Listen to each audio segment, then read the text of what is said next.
So I'm very pleased to introduce you to Dr. Michael Glock, a New Zealand native and German passport holder. He is a preeminent futurist and the COO and co-founder of JoyMind, America's leading hypnotherapy wellness platform. And Dr. Glock's presentation today is Shadow and Substance, Shaping the Self in a Shifting World. Welcome, Dr. Glock.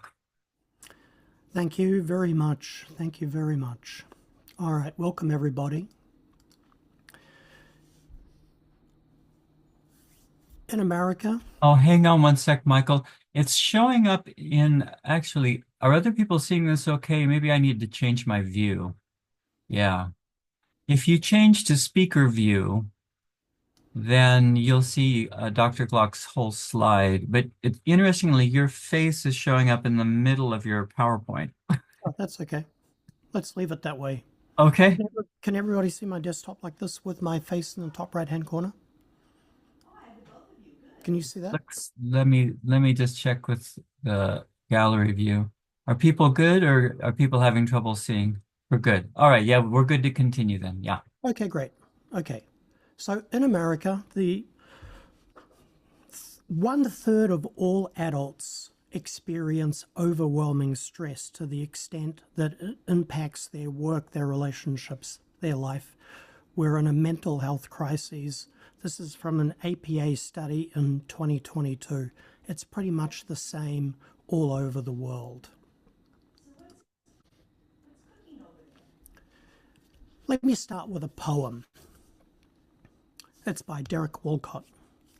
The time will come when, with elation, you will greet yourself arriving at your own door, in your own mirror, and each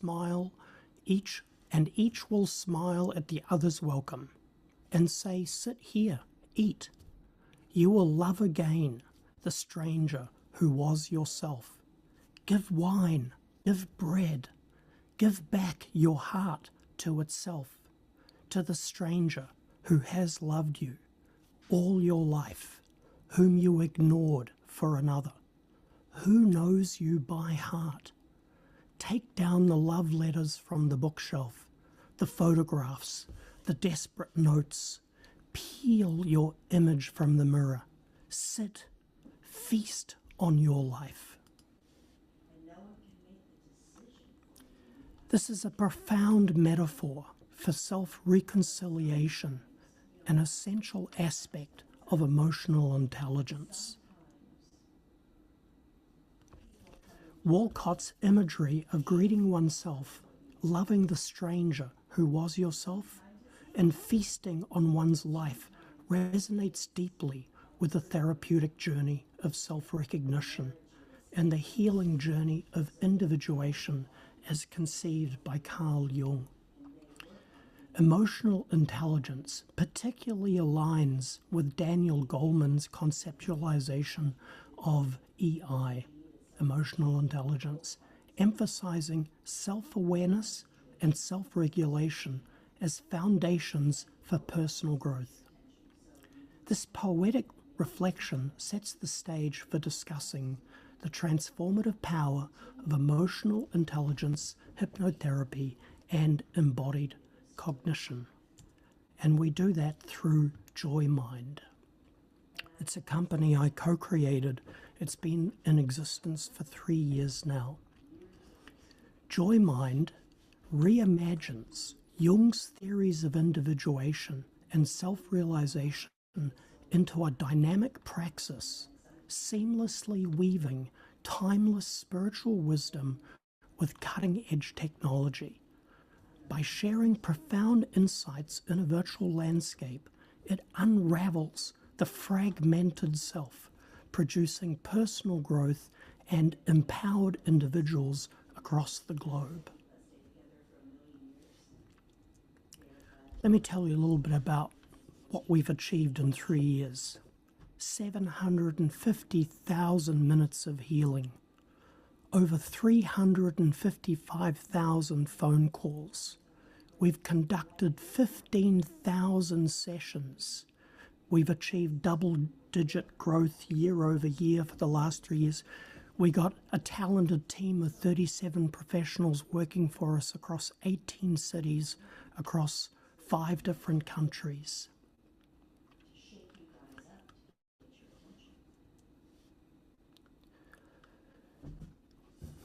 We've developed a multimodal approach. We weave emotional intelligence with depth psychology. Another weft is indigenous wisdom.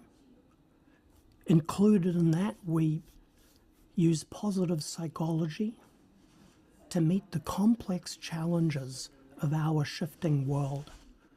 Our methodology emphasizes practical applications, reimagining hypnotherapy as a frontline modality for enhancing emotional intelligence, fostering resilience, and the promotion of personal transformation. Emotional intelligence, it has 4 branches. The 4-branch model was developed in 1997 by Meyer and Solovey. It serves as a framework for understanding how emotions guide thinking and behavior. The first branch is perceiving emotions and how you recognize emotions through non-verbal cues like social expressions. The second branch is using emotions to facilitate thinking, prioritizing focus, and fostering creativity. The third branch is understanding emotions, comprehending what the messages actually are and the implications. And the last branch is managing your emotions, regulating them, achieving change and transformation, achieving personal and social goals. Using hypnotherapy, we can enhance each of these branches, enabling individuals to delve deeply into emotional experiences, reframe negative patterns, and cultivate emotional balance. So, embodied cognition, let's talk about that. It posits that emotions and perceptions and understanding are grounded in the body's sensory experience. We are in the world, we are of the world, we are part of the cosmos. Hypnotherapy activates these processes by engaging mental simulations that mimic real experiences. This helps the mind become more malleable, becomes more malleable and neuroplastic.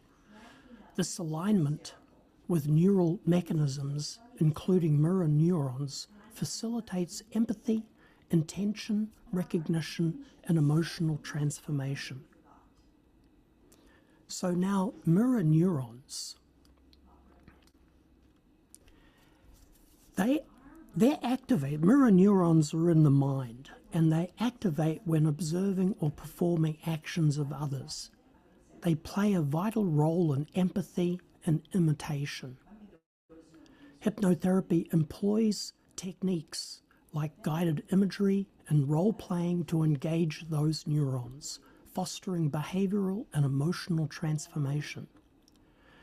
Visualizing confident or calm scenarios primes the brain, primes the mind to replicate these states in real-life situations, facilitating enduring personal growth. Mirror neurons, they're a unique class of visiomotor neurons, and they activate when we perform an action or observe someone else doing it, creating a bridge between action, observation, and understanding. These neurons are key in processes like imitation, empathy, and social learning.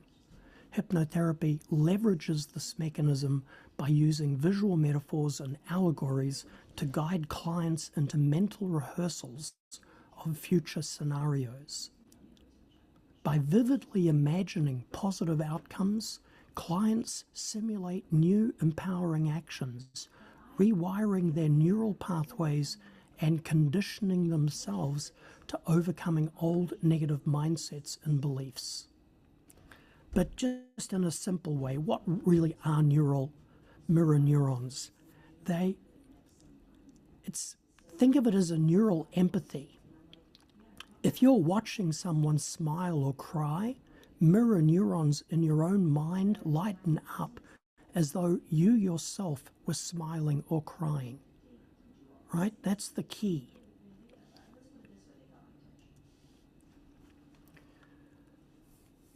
But how can we work with what I've just spoken about in a virtual environment through JoyMind? How can we change people's lives? Practically, how can it happen? We do it through psychological priming. Hypnotherapy embeds empowering beliefs and behaviors, allowing clients to reframe old stories and mindsets and internalize new constructive patterns. This neuropsychological foundation underscores the profound potential of hypnotherapy in reshaping both mental and physical states. Now, let me just give you a demonstration. I invite you all, you're in this presentation, but I invite you all right now just to gently close your eyelids. All you have to do is listen to my voice.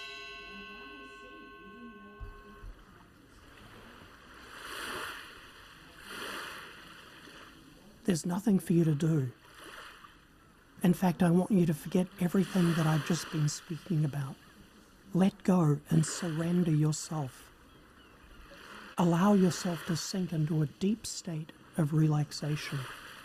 Let go. Stop trying to follow my instructions. Just listen to my voice. Imagine you're on a beach. The waves are rolling in and rolling out. You can hear the gulls in the sky. Feel the warm sand between your toes. If you have not yet already closed your eyelids, I invite you to relax and close your eyelids. I invite you to imagine, picture, or pretend in the mind's eye a portal that opens up in front of your consciousness. And in a moment, we'll begin walking down 10 steps. Take the first step through the portal, down into the unconscious. Take the next step down 9. You're 10 times more relaxed than you were at the previous step. The seagull's cries fade into the background as you move deeper into this peaceful state. 8. Each step taking you down 10 times deeper into relaxation. 7. You're now 10 times more relaxed than you were at 8. 6. Going deeper and deeper, the soft sand beneath your feet guiding you further into calmness. 5. You're now 10 times more relaxed than you were at 6. Halfway down, feeling completely at ease. Completely at ease. 4. Every step bringing you deeper and deeper into a space of stillness and tranquility. And 3. You're almost at the bottom, feeling as though the weight of the world is lifted and replaced by tranquility. And 2. You're now 10 times more relaxed than you were at 3. Just one step away from complete, deep relaxation, fully immersed in this journey. And 1. You're now stepping off into a new place, complete calmness, deep serenity, in a state of deep relaxation. As you stand here in this deep state of relaxation, imagine yourself once again at the crossroads of your life. Behind you is your ordinary world. the familiar place where everything feels known and predictable. But now there is a feeling, a sense of something new, an adventure calling to you from beyond the horizon, an emotional intelligence where you mirror, model, and mimic the best that you can find out there. This is your new call to adventure.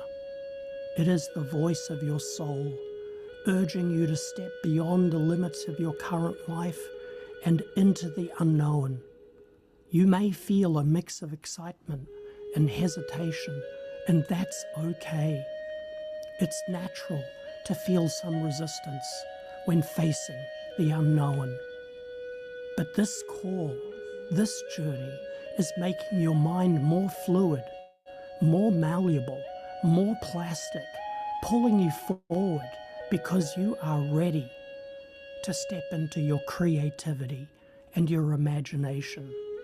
Because deep down, you know it is time to grow, to understand the power of emotional intelligence and the therapeutic value of mirroring and mirror neurons.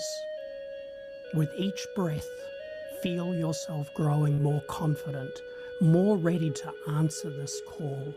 You have everything you need within you: emotional intelligence, neuroplasticity, creativity, and the courage to embark on this journey. And with every breath, feel your connection to this new journey growing stronger. In a moment, I'm going to count from 1 to 5, and you'll return to this presentation. Take a deep breath into your body. 1. 2. Feel the energy rising, your body waking up. 3.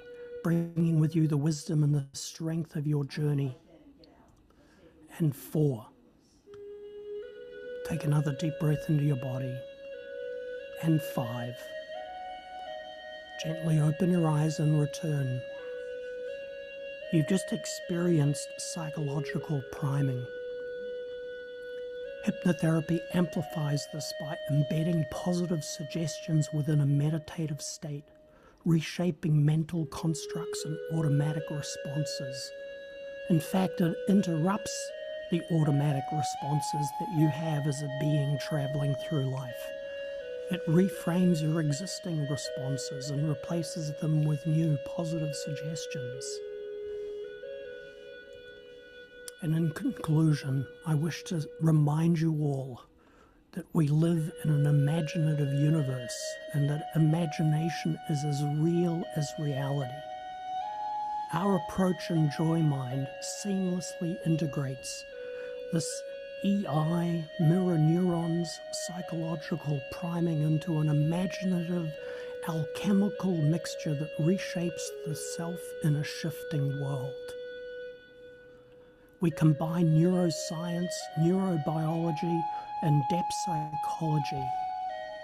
This work transforms theoretical insights into actionable techniques that empower clients to achieve lasting personal growth. Joy Mind continues to refine a safe, effective, and transformative process, making hypnotherapy an essential tool for de-stressing and navigating the complexities of our ever-evolving modern life. Thank you very much. Thank you very much, Michael. And I am going to pause the recording, and maybe if we can lower the volume on the music so we can hear questions or comments. Yeah. Our next presenter is Maria Kasparian, and she is going to present on When Gods and Man Meet. Maria is a fourth-year doctoral candidate at Pacifica Graduate Institute, where her research interests are centered on the integration of depth psychological theories into clinical practice and their application in diverse sociocultural contexts. Welcome, Maria. Thank you, Dr. Thomas, if I may say, since you were my doctor. Thank you all for being here, and I'm a little bit nervous. This is my very first presentation, and I believe my presentation is a little bit short, if that's okay. It seems like I'm not well prepared, but or unconsciously, because I'm not used to use my words a lot, I kept it short. So I would love to start with a poem, if that's okay. In Ego and Archetype, Edinger's book, um, it says, "Our birth is but a sleep and a forgetting. The soul that rises with us, our life's star, hath had elsewhere its setting, and cometh from afar, not in an entire forgetfulness, and not in utter nakedness. But trailing clouds of glory do we come from God, who is our home. Heaven lies about us in our infancy." Um, should I share, or I can just speak to? It's up to you, but you have the ability to share your screen if you want to. Okay,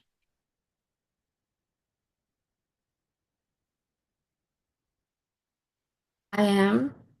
Am I sharing it, Not Doctor? yet. Yes. So there's a green button on the bottom that says share with the arrow in the middle of it. And if you click on that, you should be able to see what's open on your desktop. Oh, in the middle. And you would select the PowerPoint if you have it up. Um,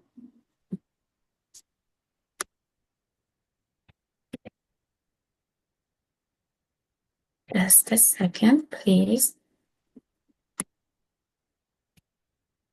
There, that worked. Thank you. And then if you can go to the start your slideshow, because right now we're seeing the thumbnails on the side. Yes.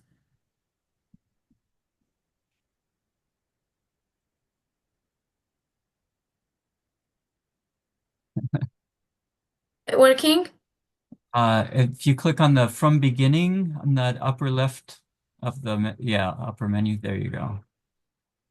Okay. Now it's working. Perfect. Okay. So, um, I will start with when a new infant enters the world, the soul enters a state of forgetfulness to undergo the human experience, necessitating the adoption of defenses for survival, as Neumann mentioned. Over time, the soul aspires to break free, shedding layers and yearning for nakedness. Simultaneously, it is drawn towards the ultimate truth, God. While inhabiting a body, individuals seek social connections, love and hate, affection and aversion.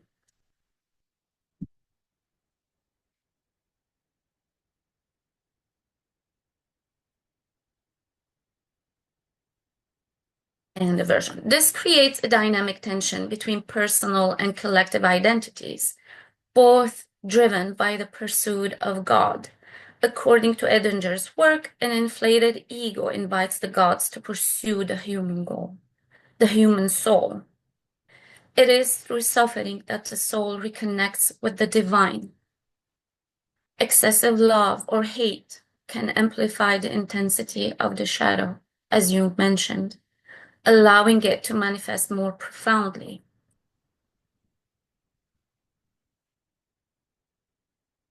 The approach of analytical psychology integrates the symbolic and collective elements inherent in individuals with corresponding components derived from the realm of religious history, primitive psychology, and similar domains.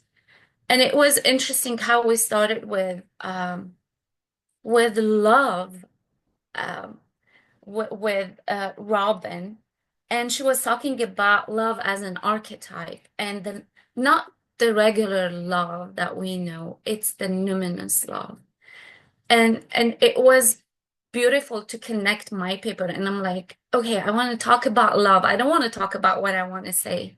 And then I found the connection between these two is um, my way of in my interest in this paper and in this presentation is how we can find this love, this numinous love,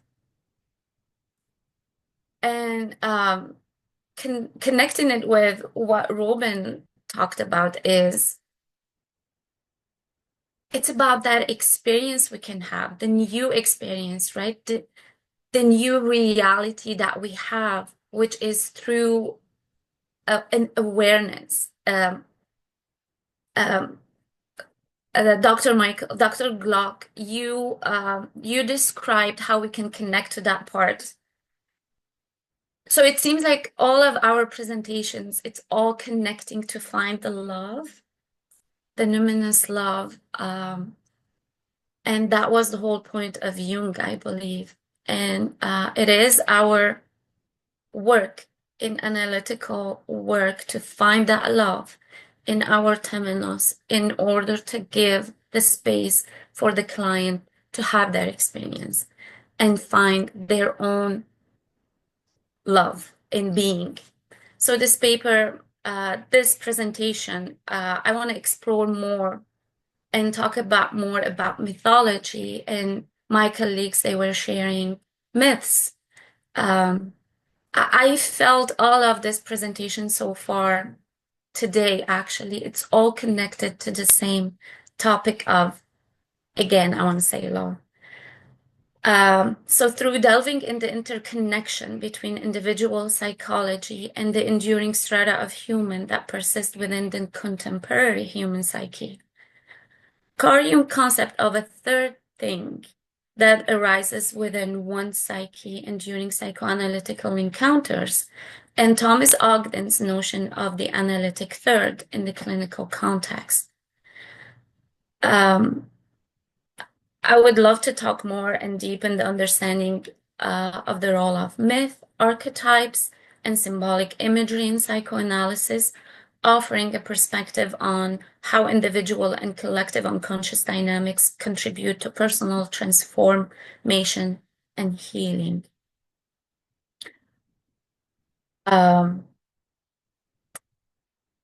That is my presentation, and I would love to have a conversation, if that's okay, talking about love.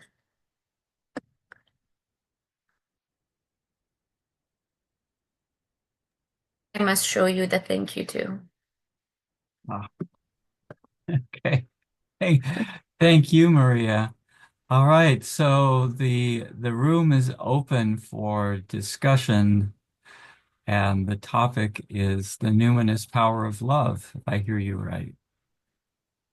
Yes, and I want to learn from you about the luminous love.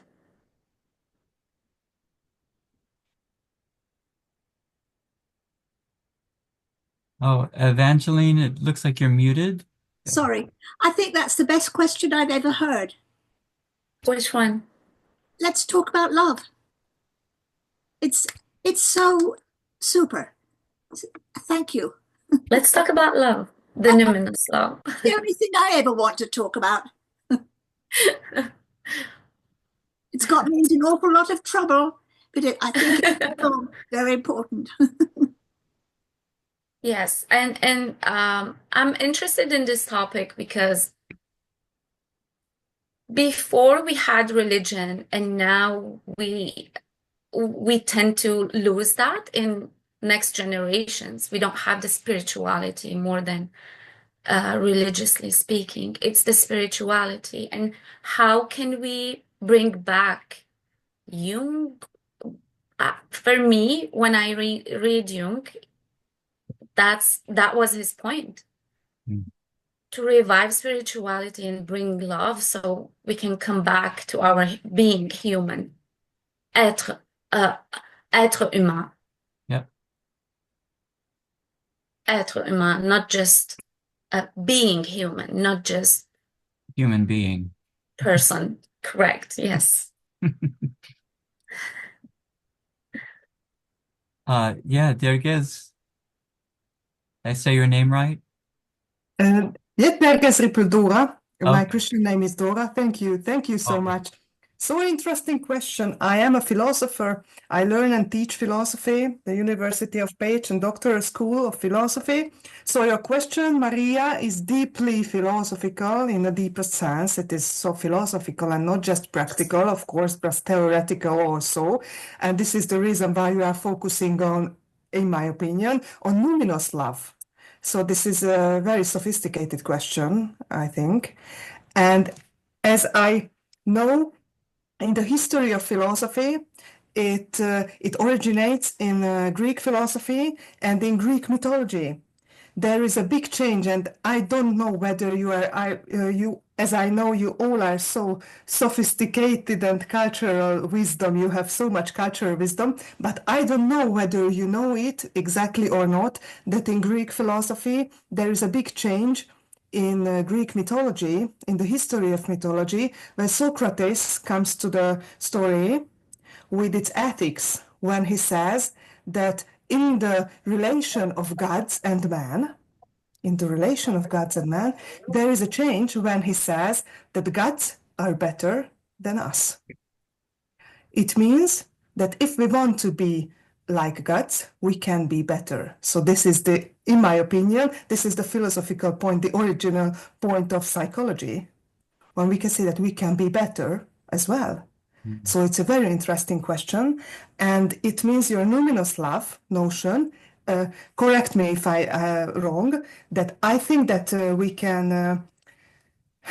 can see it as a love with ethics. So this ethics, it's very, very differentiated, very sophisticated notion. This love with ethics, it means that if gods can be are better than us, not just bigger or with more power or things like this. We have to be afraid of Zeus. Of course, everyone was afraid of Zeus. Of course, it was natural. But it's just not the same when I say that God or gods are better than me. Homoiosis theo kata dynaton, to be similar like God, as you can be, as you can, or as you can do. Be similar to God as you can do. So it's a very, very philosophical question. So it's a great change in mythology and in the relation of gods and man. So I think it's an archetypal question. Thank you. Yes, thank you. You brought up in my mind the quote from Jung again, where love reigns, there is no will to power, meaning understanding God, right? And where the will to power is paramount, love is lacking. The one is but the shadow of the other. Excellent. Thank you. Thank you. Thank you. Thank you, Dora. Harry, you had your hand raised, I saw. Yeah, I'm reminded of a interview I saw with Marie-Louise von Franz where she's asked about love and she says she can't answer the question. She says she can't explain love.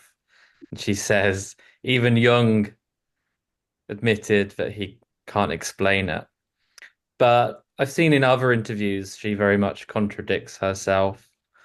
Um, I remember one point I remember her saying that the highest form of love is that with a grain of salt.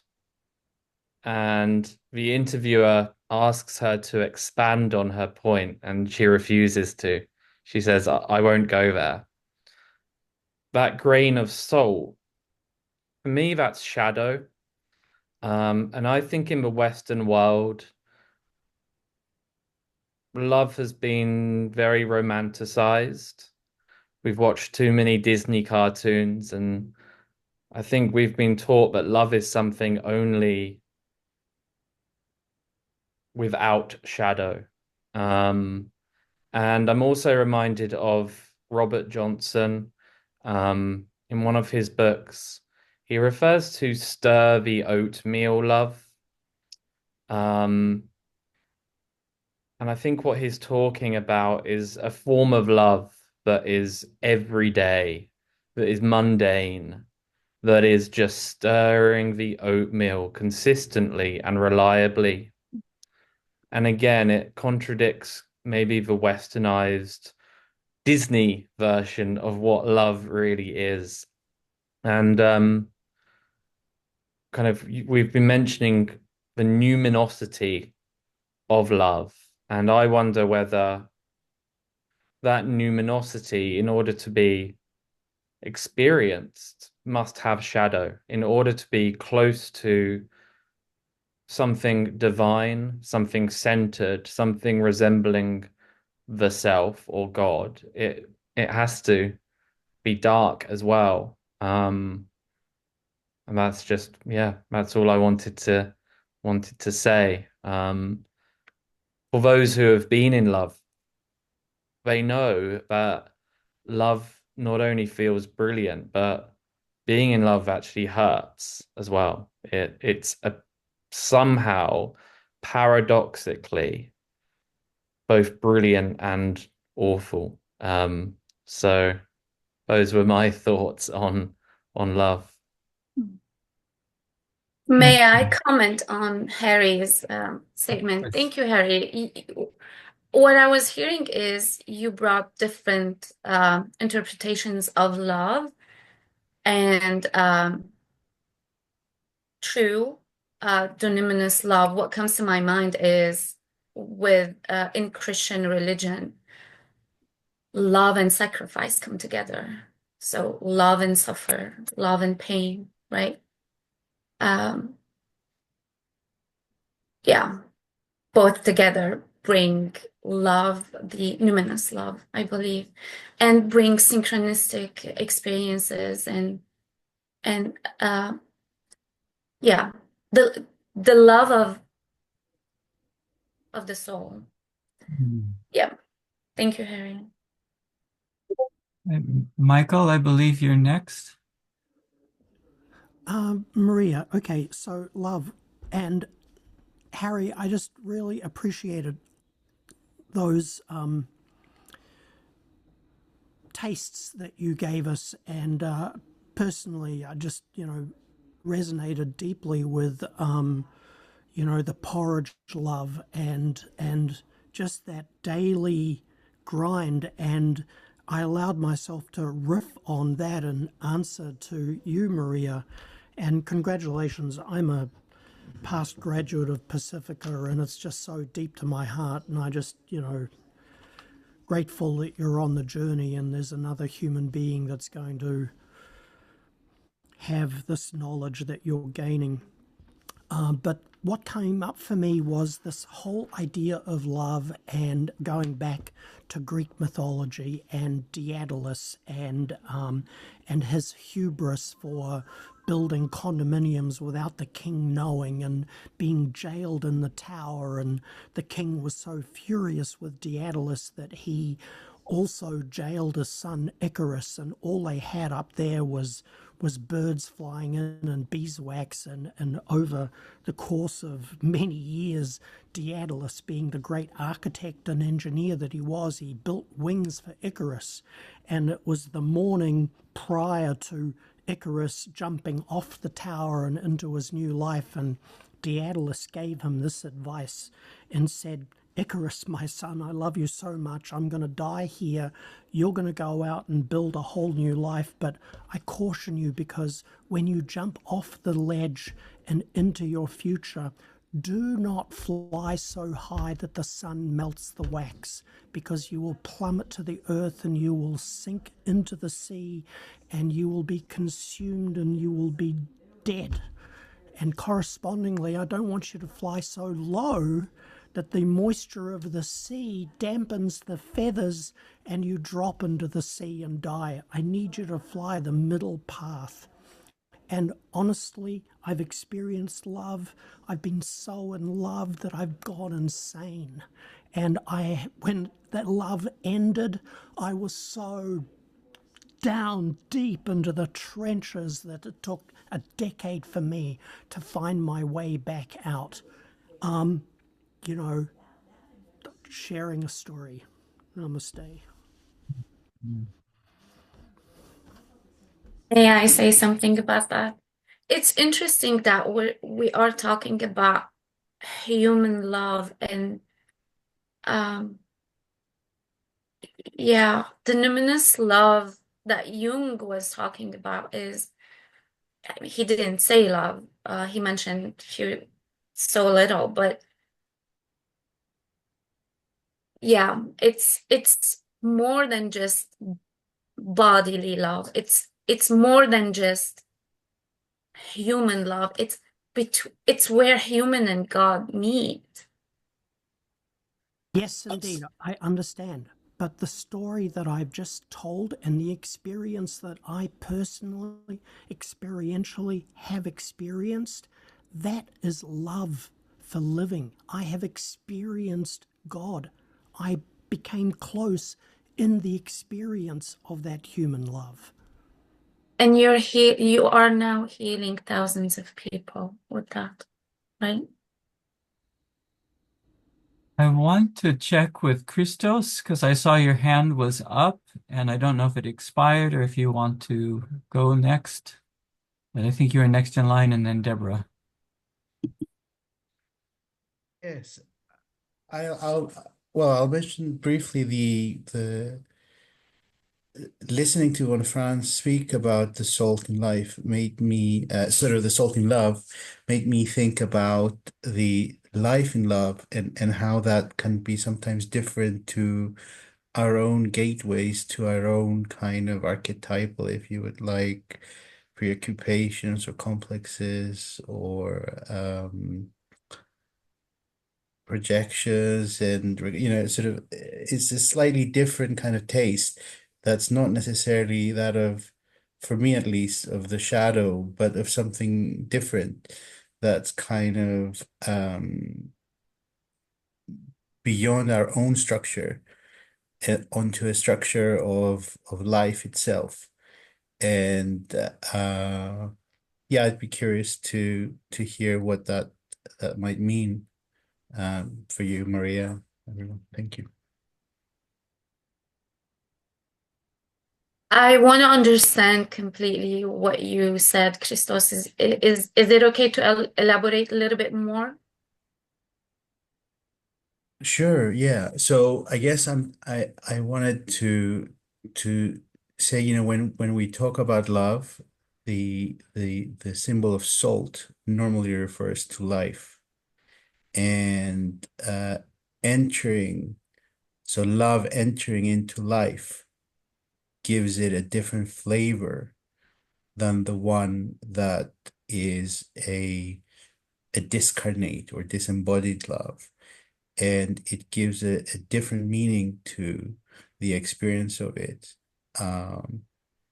Also, I think Jung did speak of cosmogonos eros. I think Von Franz quotes him, and there are some interesting passages there that might be relevant. Thank you.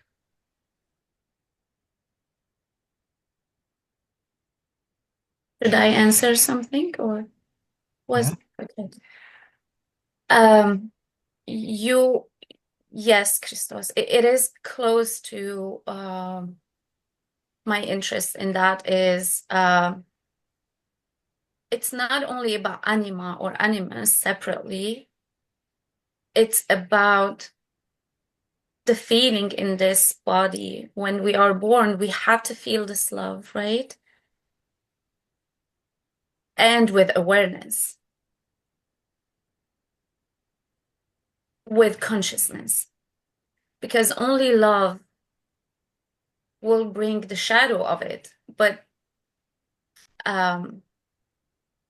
so only the salt part, we need the salt to understand it, but we have to understand it at the same time so we can have the thinking that Beyond, I believe, talked about it, to be combined with the anima in order to get awareness.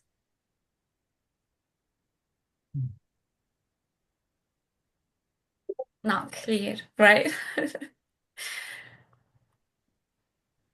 So the point of this is the importance of analytical psychology, understanding what is really analytical psychology by using mythology, archetypes, storytellings, and to bring back the love to human souls to reconnect with each other. I want to acknowledge Deborah, so we make sure we have time for everybody who wants to share. Oh, thank you. To Harry's point about love being romanticized, I would add another adjective, commoditized. But what I wanted to share was an excerpt from Kahlil Gibran's poem on love, which so blew my mind at different points in my life. But the one part I want to share about love is suffering, is for even as love crowns you, shall he crucify you. For even as he is for your growth, so he is for your pruning. Even as he ascends to your height and caresses your tenderest branches that quiver in the sun, so shall he descend to your roots and shake them in their clinging to the earth. And there's a lot more, but that seemed relevant to share today. So thank you.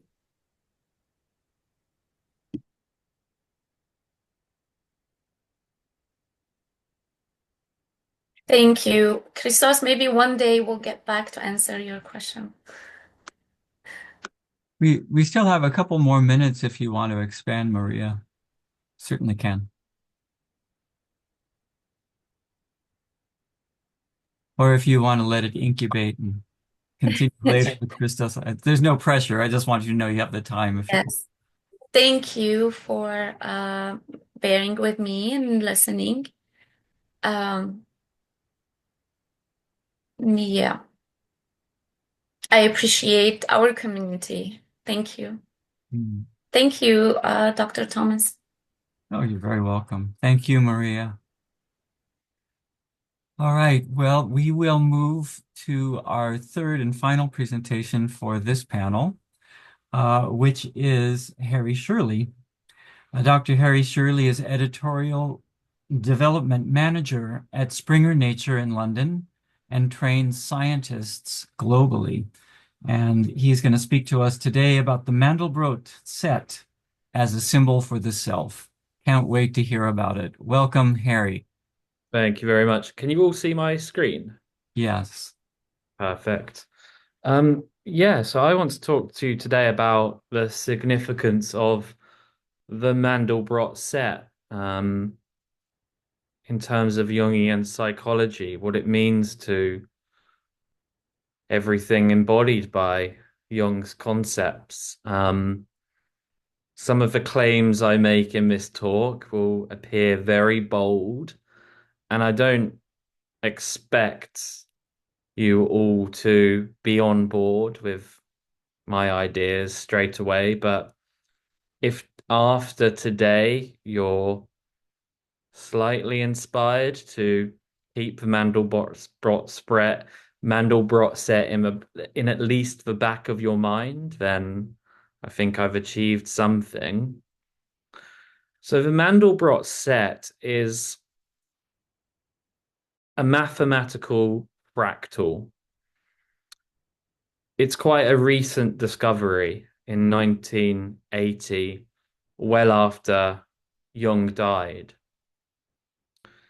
It's important to be aware that it's a completely natural mathematical fractal. It took computational power to see it, but it's always existed. It's a part of the way that numbers behave. It's very natural. It's infinitely complex, but it's derived from an extremely simple mathematical rule. And when it was discovered, mathematicians couldn't quite believe that it existed. How it's an amazing example of how something seemingly chaotic can come together to create what you see here, patterns like this that are beautiful, they immediately speak to us. So this is the Mandelbrot set here. But also there's a derivative of the Mandelbrot set called the Buddhabrot, okay? Now this wasn't discovered until the 90s. Again, it's important to know that this is completely natural. It takes computational power to be able to see it, but it's always existed. It's a part of the way that numbers behave. Again, it's got infinite complexity from a very simple set of rules. I don't want to go into the mathematics today. It's the wrong audience, right? But those are the basic mathematical principles that we need to know. Now, my own gnosis, through my own experience of individuation, I've had the individual experience of seeing the Buddhabrot as quite a literal manifestation of an aspect of the psyche. Now, I wonder whether the Buddhabrot is quite literally the manifestation of what Jung calls the anima or the animus, or at least a related concept such as the subtle body or the soul. Sounds like a big claim. Let's start from the beginning and have a think about what archetypes are. We all know what archetypes are, right? We know that they're universal, primordial, images, patterns, motifs, and they emerge from the collective unconscious. That's one of Jung's key concepts. The mandala is really the primordial archetype, the archetype of the self. But it's more than just an archetype, right? We know that mandalas are quaternary. They often are split into four. We know that they're repeating. We know that they're circular in nature. In other words, we know that a mandala does have a mathematical component. It's fractal. But also, it's more than just mathematical. It's more than just a part of the collective unconscious. A mandala's art. It has material aspects to it. It's made out of something solid. It's matter. So a mandala is psychic, numerical, and matter. And that might make some of you think of the Unus Mundus. And this is where my work touches upon some of the work that Jung was involved in with Pauli.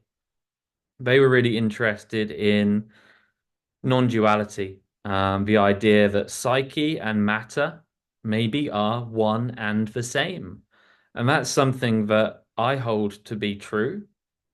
I do believe that psyche and matter are the same thing. The ego simply creates an illusion of duality for us, but they are one and the same. I love this quote from Jung. I have a distinct feeling that number is the key to the mystery. For me, the Unus Mundus has three components: matter, the unconscious, but something which is underexplored in Jungian psychology, for me, is the role of number. Jung was interested in number towards the end of his life with Pauli. After he died, Marie-Louise von Franz tried to pick up on Jung's work. She did write one book, Number and Time, but she didn't really grasp it fully. I don't think von Franz had the scientific mathematical mindset to fully grasp the role of number in psyche. She understood its significance, but she wasn't able to fully grasp it. One reason maybe being that fractals hadn't yet really been explored. So let's think about matter, number, and unconscious. For me, these three aspects of the unus mundus have always been apparent, just in different metaphor. I think matter is the body of Christ. The Father is the unconscious. But there's that hard to define thing in the middle. The thing that mediates between the Father and the Son. In Christianity, that's the Holy Spirit. In alchemy, as you know, alchemy is quite hard to define, but one way of looking at this trilogy is salt. Salt is that crystallizes out matter. Sulfur is often related to the Father, the unconscious perhaps, but mercury again, that strange thing in the middle, metal but liquid, the thing that is able to transform, melt, hard to define, spiritual in nature. Now, within Jungian psychology, I think Jung was very good at defining this trilogy. I think that ego is related to matter. Ego is what creates the illusion of duality. The unconscious, as we know, we have the collective unconscious and the personal unconscious that kind of are and aren't the same thing, but we won't go into that. But again, we have that hard to define thing in the middle, the mediator, the thing that is very real. For those that follow their dreams, they know that their anima or animus is very real, yet it has no material part to it. So again, the anima has a similar role perhaps to number. And that's where my work, I want to boldly, very boldly suggest that we've been surrounded by a trilogy all along, but have been completely blind to it. How actually the Mandelbrot set is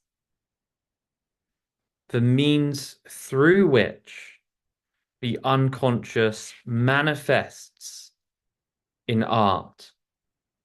And we already know that the unconscious manifests in art, don't we? That's what makes art numinous, what makes music so brilliant. It's the unconscious speaking to us. We might say it's God speaking to us, but through what means? Well, through fractals. That's why music is repetitive like a fractal. That's why art is magnificent like a fractal. But in particular, it's using the Mandelbrot set. So we've got these phrases. The Father is manifest in the body of Christ via the Holy Spirit. I want to boldly suggest the unconscious is manifest in art via the Mandelbrot set. Now, this has all been part of my own individual journey as I've gone through Jungian therapy myself.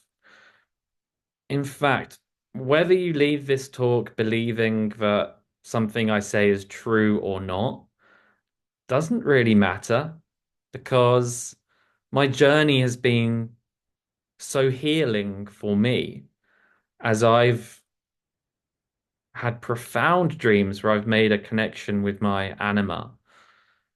But I seem to, during my course of individuation, have started to see the Buddha-Brot as an archetype. I travel for work. I'm based in London, but I've been traveling to India, South America, Middle Eastern countries, where I've been drawn to exploring very spiritual, religious sites. And as you do through individuation, you start to see meaning and patterns and I was questioning whether I was beginning to become schizophrenic. My therapist reassured me that I wasn't, that this was a part of individuation. So here's the Buddha brought. I just want you to appreciate it for 30 seconds. And remember, this is a natural fractal. This hasn't been manipulated. This is just numbers performing a certain way using quite simple rules. I don't know why I was drawn to the Buddha brought. I can't remember how it happened. It feels like synchronicity. But you can see straight away, right? It looks like a Buddha. That's why it's called Buddha brought. You can see that there are these patterns along its spine.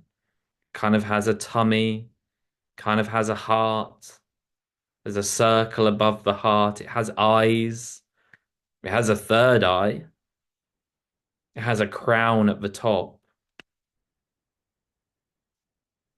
Even before I go into some of my examples, the Jungian psychologist should be thinking here, this is something weird, right? We know that the Buddha is kind of an archetypal symbol. We've seen Buddhas not just in small parts of Asia, throughout Asia.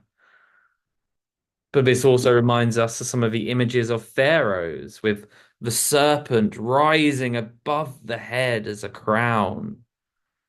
This should make us start questioning something. What's going on here? This is where I sometimes lose people, and I don't expect you to be fully on board with all of these things that I'm showing you.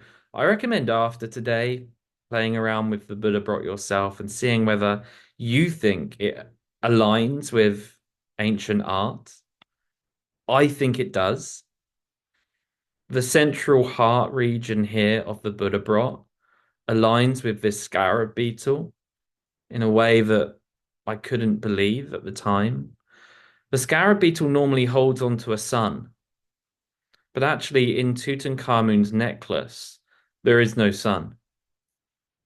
But in this example, it appears that the scarab beetle is holding onto a circle. This circle is from the Buddha bra. It is as though the ancient Egyptians were aware of these fractal patterns and that they had significance for them. Some more far-fetched examples. Again, I don't expect you to be fully on board here. But let's have a look at the central stomach here of Buddha brought. If you look at this yourself after today, you will see that the circle isn't a perfect circle, but it does align really nicely. As we move towards the heel stone, some significant stones marked C and B here do align with key parts of the Buddha bra. Some Minoan art, I think, has some really interesting similarities to the Buddha bra. As we work our way up the spine, we can see that the heart region is embodied by this child.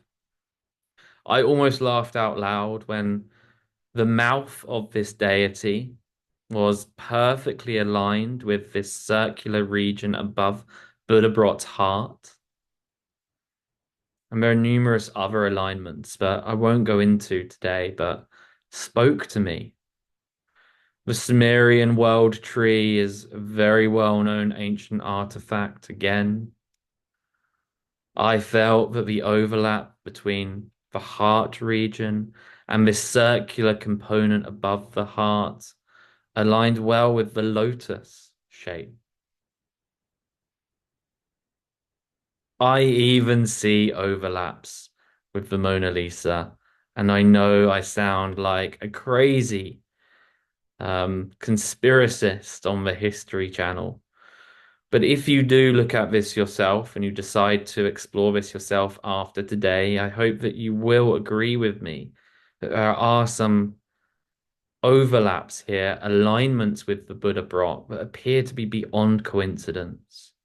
Her chin region in particular aligns really amazingly with the shadow region below the Buddha Brat's head. There are numerous other overlaps that you really have to zoom into to see, but for me, they really are there. I also see similarities between the Buddha Brat and the chakra system. This book, Serpent Power by Arthur Avalon, has been really useful for me. It's a translation of the tantric texts. People think of the chakras just as the symbols. But if you read the tantras, they're poetic descriptions of these energy centers, and they go into huge detail describing them. As I was going through the tantras, to me, it was as though the deep meditators who were observing these chakra centers, they were simply describing the Buddha Brat. For example, this heart region of the Buddha Brat, I think corresponds to the heart chakra. These descriptions seem to match really well. Like the unto steady tapering flame of a lamp in a windless place, surrounded by masses of vapor. They even say in the middle is Shiva in the form of a Vana Linga, which is a kind of cone shape well known in Hinduism. And I've just illustrated on the right-hand side how this description really does seem to match for me. The third eye. So I presented earlier the Buddha Brat.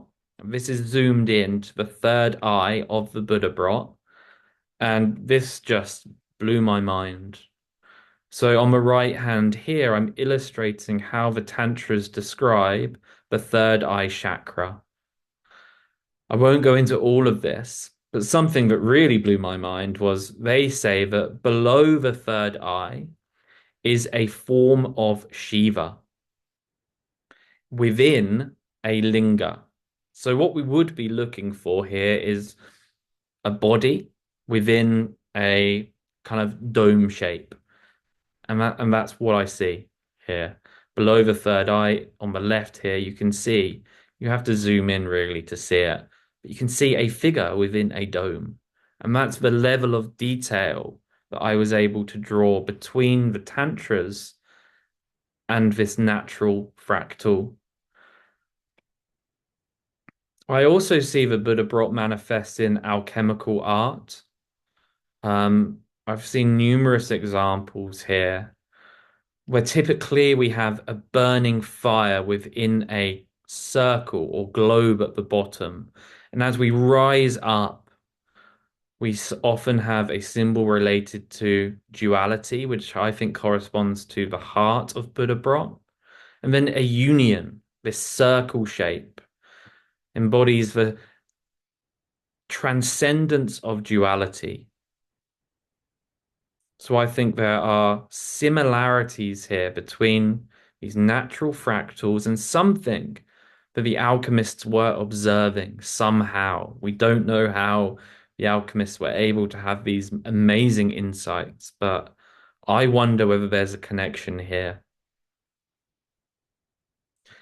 This is the prototype that I see in art everywhere, and I haven't gone into, of course, all of my examples today, but start looking for these patterns yourself. Start looking at ancient art and observing. Often there will be a circle at the bottom with a center. There will be something related to being underground or underwater. And then there's above ground. There's often a center related to duality, to becoming one. And as we rise up the Buddha Brat spine, there's often symbolism related to union, the union of opposites. And at the very top, there may be a symbol related to God, the crown. But often as well, there's these two green circles, things that are different and the same. In alchemical texts, that can often be related to the alchemical wedding, the red king and the white queen, both human yet different. And this is what I see everywhere. And I also even see it in modern psychedelic art. There's a group on Reddit, a subreddit called Psychedelic Art, and I scroll through it frequently. Hmm. And again, I see the Buddha Brot everywhere. I see this prototype in modern art as well. Harry, These I'm going to artists, have to wrap up just to give you the signal. absolutely, these artists are often experimenting with psychedelic drugs. So to conclude, I do think that the Buddha Brot is some kind of manifestation of psychic structure. This could be the anima or animus. And I wonder whether the Buddha Brot allows us an opportunity to explore the role of number in Jungian psychology. Well, thank you so much for listening to me talk. Do keep in touch. My email address is here. And thank you so much. I want to write down your email address because I want to stay in touch with you. This is really wonderful. Thank you, Harry. I'm going to pause the recording now, and actually, I'm going to conclude the recording.